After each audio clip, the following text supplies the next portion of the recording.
Hello guys, আসসালামু আলাইকুম। আপনারা জানেন আমি বগুড়ার দই, মহাস্থানের কটকটি, গাইবান্ধার রসমালাই ডেলিভারি দিয়ে থাকি। আজকে আমি রওনা দিলাম হরিণহাটি বউবাজার রেল লাইনের পথ ধরে। আপনারা হয়তো একটা প্রশ্ন আমাকে করতে পারেন যে ভাইয়া আপনি এত হাঁটে হাঁটে ডেলিভারি দেন কেন?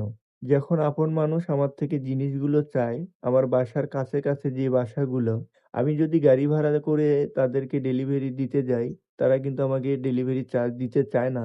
তখন আমি যদি হাটে তাদেরকে ডেলিভারি গুলো দিতে যাই, তখন কিছুটা হলেও আমার একটু লাভ থাকে। আর যদি গাড়ি ভাড়া করে যাই তাহলে আমার লাভ থাকে না। তখন আমি যখন দূরের পথে আমি কখনো ডেলিভারি দিতে যাই, তখন কিন্তু তারা ইনশাআল্লাহ আমাকে ডেলিভারি চার্জ গুলো দিয়ে থাকে। তারপরে হচ্ছে এই যে আপনারা দেখতে পাচ্ছেন এটা হচ্ছে পাশার গেট।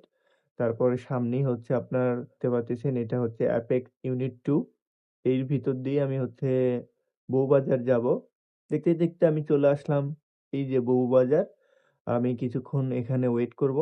এই তো আমার চলে আসলো আমার আপুটা। আমি আপুর কাছে এই কটকটি দেওয়ার পর আমাকে অনেক ভালো লাগলো। তো সবাই আমার জন্য দোয়া করবেন।